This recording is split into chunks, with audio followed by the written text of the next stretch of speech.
Jewish. I'm from New York, and perhaps exotic to some of you.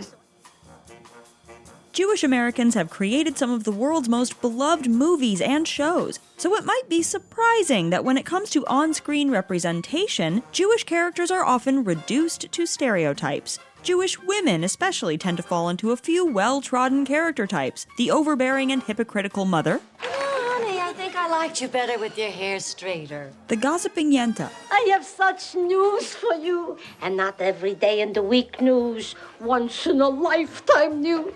or the wealthy, well-educated young woman obsessed with her money, looks, and finding a rich guy to support the comfortable lifestyle she's used to. In other words, the Jewish American princess. What's up, my hot little Jewish American princess? The phrase Jewish American princess, or j.a.p. as we'll say in this video, is traditionally a derogatory term applied to a certain kind of upper or upper middle class Jewish American young woman. But it's one of the most complex and controversial Jewish stereotypes, which has sometimes been acknowledged and claimed by female Jewish creators. It's a j.a.p battle. Find that term offensive. Too bad, yo. It usually involves a character from a place with a large Jewish community, like New York City or its suburbs. Now we'll see whose bars will prevail in this beef up too hard as nails. She brews from Scarsdale. She's typically highly educated, an example of an achievement-oriented so-called model minority. In the past, that achievement likely centered on finding a successful husband. Joel Maisel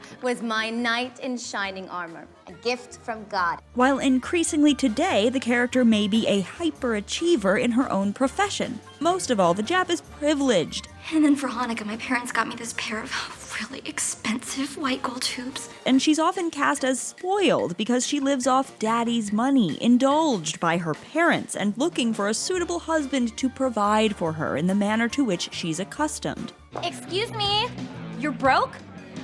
Yeah, super broke. Are you upset about that? Yeah, because I don't F with poorsies. If we look deeper, though, the materialism that's projected onto this character is more than a little sexist, and it reflects pressures on a long-othered minority group to assimilate and rise in the American social hierarchy. My grandfather came from Russia, and now we have a store on Fifth Avenue. Recently, Jewish creators have interrogated the complexities of the j.a.p. identity in an effort to reclaim the term. Jewish American princess, a term that on one hand does reinforce negative stereotypes about both Jews and women, but on the other hand is a term that we want to reclaim and own. But is that fully possible when this stereotype has long been used as a cautionary tale one tries to avoid being? I'm not a j.a.p. Or a vehicle for someone else around her to learn a lesson. Here's our take on the role this complicated character plays in film and TV, and how Jewish representation on screen can move beyond the stereotypes.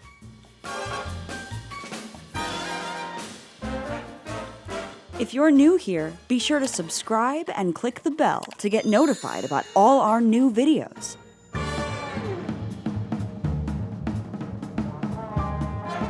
The j.a.p. stereotype first gained ground in American popular culture after World War II, as upwardly mobile middle-class American Jews who felt established in the country still struggled to prove that they had acclimated to everyday American life. The assimilation of American Jews was conditional. They had long been othered in American society. What I'm saying is, Chanel is a very different kind of place. It's French, it's continental, it's... Not just another Jewish department store?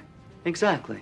Wealth, conspicuous consumption, or high-status education were positive tokens that allowed them to show off their Americanness and claim a place in the social hierarchy. I'm American, I'm really not very Jewish. But as mainstream middle-class life became increasingly connected to the image of the suburbs and the purchase of home goods, some Jews felt that American Jewish culture was becoming too materialistic. Jewish writers like Philip Roth and Herman Wouk connected this materialism to women, likely because housewives were the target demographic of commercial goods in the 1950s and 60s. Wouk's 1955 novel Marjorie Morningstar and Roth's 1959 anthology Goodbye Columbus are early examples of a Jewish man confronting a Jewish American princess. Now what are you accusing me of? You are guilty of some things, Brenda. In Goodbye Columbus, Brenda is of a higher socioeconomic class than Neil, and the tension between Neil's working-class lifestyle and Brenda's family's new money sensibilities tears the young couple apart. You want to know what my plans are for the future? I'm not planning anything. Besides, I'm not a planner, I'm a liver. Throughout the 20th century, the image of the Jap was perpetuated through comedy by Jewish creators and entertainers. I am Princess Vespa, daughter of Roland, king of the Druids. That's all we needed.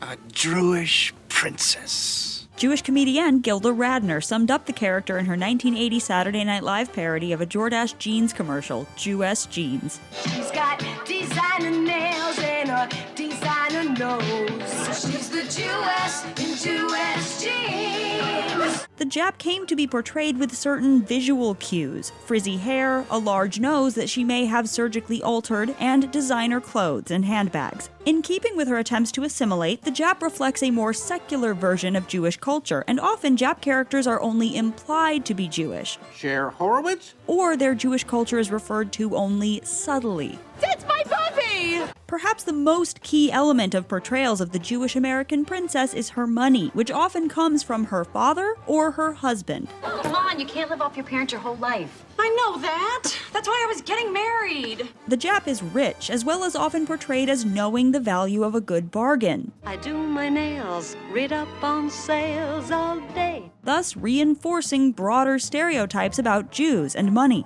It's a great deal for Nolita. I mean, $2,100 a month, amaze.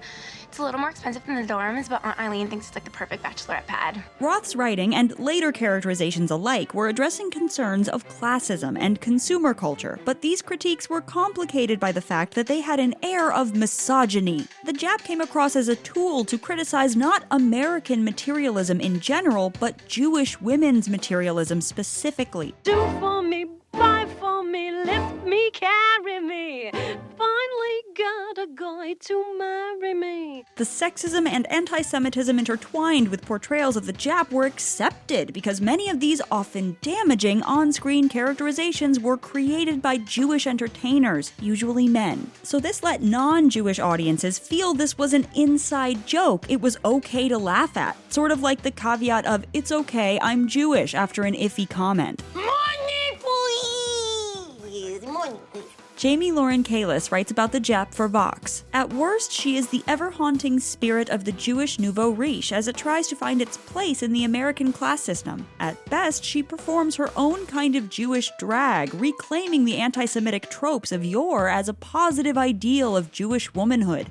Meanwhile, alongside the materialistic new money identity of the Jap, versions of the Jap also reflected long-standing positive values of the Jewish community, like an emphasis on education, achievement, and being a notable community contributor. Once it gets dark, I hand out the candles and we do what's called a speechless protest. We put tape over our mouths and gather hand in a sea of outraged silence. Rachel Bloom's crazy ex-girlfriend examines a modern iteration of the Jap, who can be an extremely industrious, driven, self-possessed, and professional overachiever. I put the OG in 5.0 GPA. Still, Bloom's character, Rebecca Bunch, has internalized and continues to exhibit some of the less modern stereotypical aspects of the trope, like her privilege, entitlement, and the idea that settling down with a man should come first. Today, I'm gonna declare my love to a prince, and it's gonna be oh so romantic. While Rebecca is too successful to need to rely on any man for money, she upends her life in pursuit of love and subconsciously seems to base her entire self-acceptance on the need for male validation. So you're saying that I moved here from New York and I left behind a job that would have paid me $545,000 a year for a guy who still skateboards? The Jap is also inseparable from another stereotype she's destined to turn into: the Jewish mother, widely portrayed as both excessively loving and hypercritical. By the way, you're looking healthy, and by healthy, I mean chunky. Kalis sees the Jap as a response to the nagging, overbearing Jewish mother, whose image was designed to absorb the stigmas of the old world. Her inverse, the Jap, was entitled and withholding, designed to take blame for the stigmas of the new. Significantly, male authors have painted the Jap as sexually withholding or using sex to manipulate men into settling down with her so that they will support her wealthy lifestyle and indulge her as her parents did. Given the inherent misogyny of the stereotype, could the Jap ever offer a nuanced discussion of class and consumerism in American Jewish culture and America in general?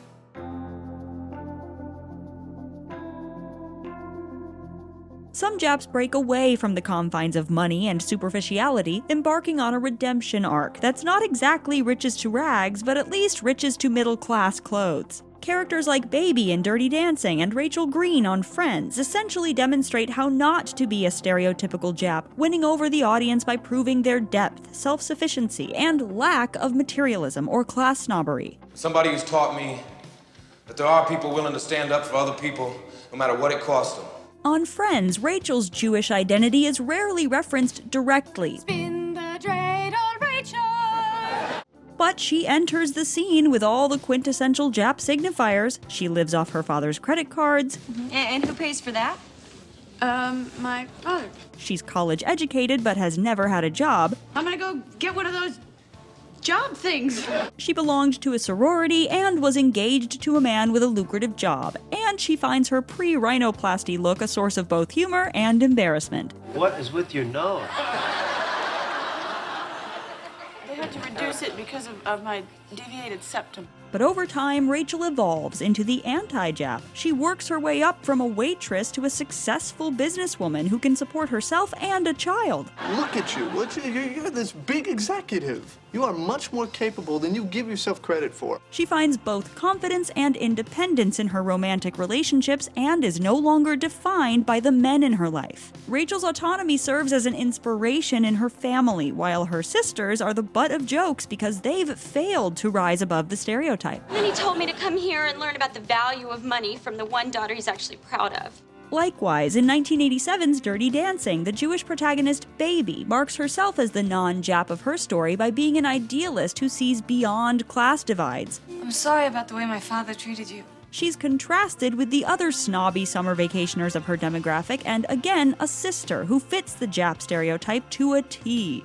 I should have brought those coral shoes. In both stories, these sisters serve the function of illustrating that Baby and Rachel are superior because they aspire to be independent women, don't see it as their highest calling to marry a rich doctor or orthodontist, and don't look down on people with less money. In examples like these, the Jap character's role is to show audiences or protagonists how to be better than her. Our baby's gonna change the world. And what are you gonna do, Missy? Oh, Lisa's going to decorate it. Overall, filmmakers tend to use this archetype to teach someone a lesson, whether that's another character or the audience, usually about class, privilege, or snobbery. Baby becomes the teacher of open-mindedness to the classist upper-middle-class Jews in her society. You told me everyone was alike and deserved a fair break. But you meant everyone who was like you. Meanwhile, in the 1990s comedy series The Nanny, Jewish protagonist Fran Fine teaches high society wasps how to humanize Jewish Americans. As a matter of fact, you're not like anyone else I've ever met, which is not altogether a bad thing. Fran ticks many boxes of the stereotypical Jap. She's loudmouthed, dressed to the nines, and eager to marry well to appease her overbearing mother. But Fran isn't as wealthy as the traditional Jap, and when she's compared to the Sheffield family, she's almost déclassée. At least I'm not that broad over there. Would you look at her? Desperate look in her eyes, boozing it up. Fran's Jewishness marks her as someone who can never fit in with their stoic sense of propriety. Oh boy, do you have gorgeous tchotchkes. Beg your pardon? You know, your bric-a-brac, dust collectors. Ah, the Rodin, yes. But her journey with the Sheffield family is less about her appreciating herself or coming into her own, and more about teaching Maxwell and his children how to live a life that's a little less uptight and a little more freewheeling. You dolled her up and turned her into a... A young woman. She is going to grow up and somebody's got to help her. In countless stories, the most fundamental lesson that the Jap character has to learn is to be less self-centered and pay more attention to the needs of others, a process which typically involves outgrowing her more typically Jap characteristics. I decided I needed a complete makeover. Except this time, I make over my soul. This might also involve facing the fact that she's privileged not only because of her money, but also because she's almost always white. The Jap is traditionally an Ashkenazi Jew, meaning of Eastern European heritage, and is powerful both because of her white privilege and in spite of her Jewishness. But I do know what it feels like to be out of place. To be disconnected. To see the whole world laid out in front of you the way other people live it. Often, stories about this character explore the class complexity of what it means to be both an othered minority and an affluent elite in our society. While it may be easy for the j.a.p to point to her minority status as proof that she relates to marginalized people in general, I belong to the ACLU. Spare me, I'm a card-carrying member, plus I spent a semester in Kenya, remember? frequently the j.a.p story is about her becoming more cognizant of her advantaged position. All of my girlfriends and I used to throw the diamonds we got from our parents on a table and just do like a big jewelry swap. Numerous depictions of this character, old and new, force her to confront her privileged bubble. Lucy, you know I don't speak Mexican. I'm not a Mexican. Great, what was that all about? Lucy's from El Salvador. Or if she doesn't reform, the story might highlight that the character is well aware of how much power she yields through her race, class, and financial security. I don't think my father, the inventor of toaster strudel, would be too pleased to hear about this.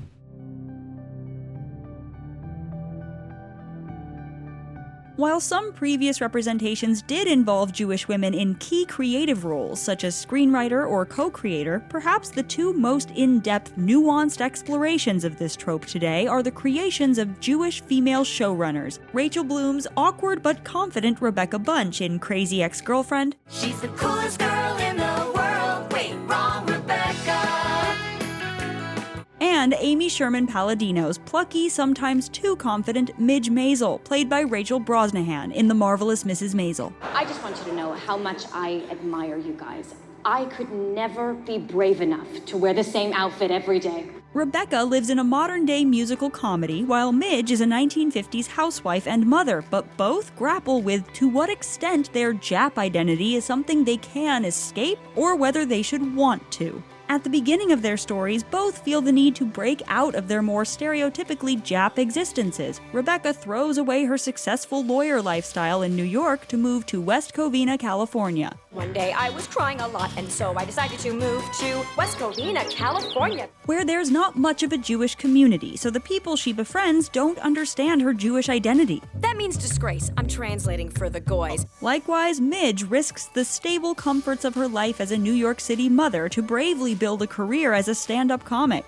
I used to live in the large house on the hill, and now I live nowhere. As of an hour ago, my address changed to Like in some previous j.a.p stories, Rebecca and Midge are pushed by their narratives to become a little more aware of their privileged station in life and to connect with others in a less self-centered way. I want you to have a big apartment with hot water and a closet full of blazers. I want you to have a bank account.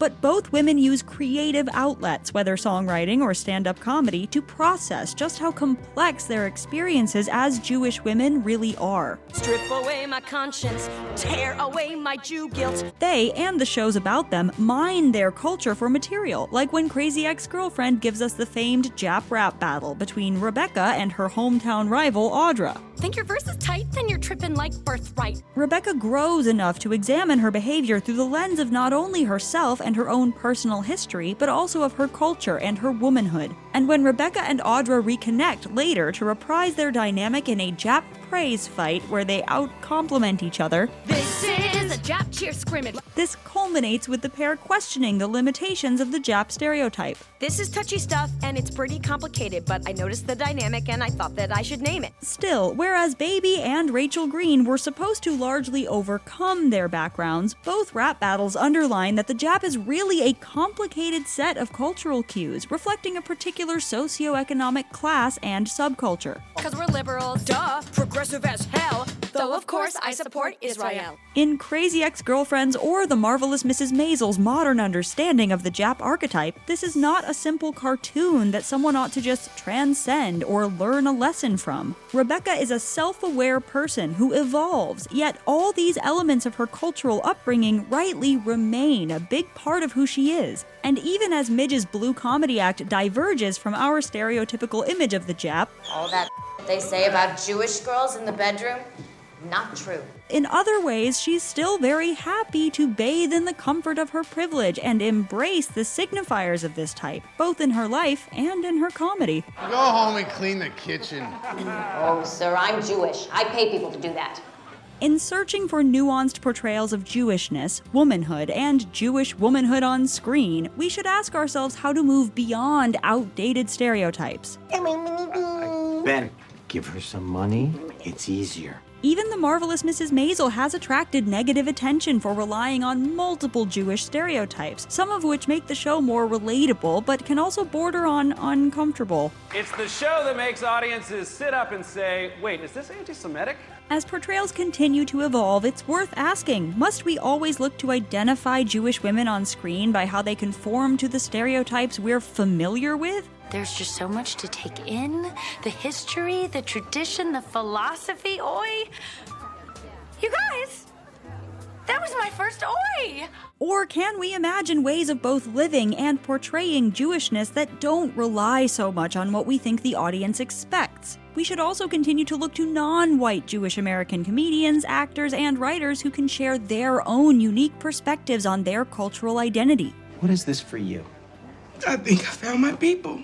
And we should consider what it means that some of our most iconic on-screen Jewish characters are not actually played by Jewish women. And yes, there is shrimp in the egg rolls. Most importantly, we should ask ourselves, when we're quick to laugh at a j.a.p on our TV screen, are we laughing with her or at her? I'm sorry that people are so jealous of me, but I can't help it that I'm popular. This is The Take. What do you want our take on next?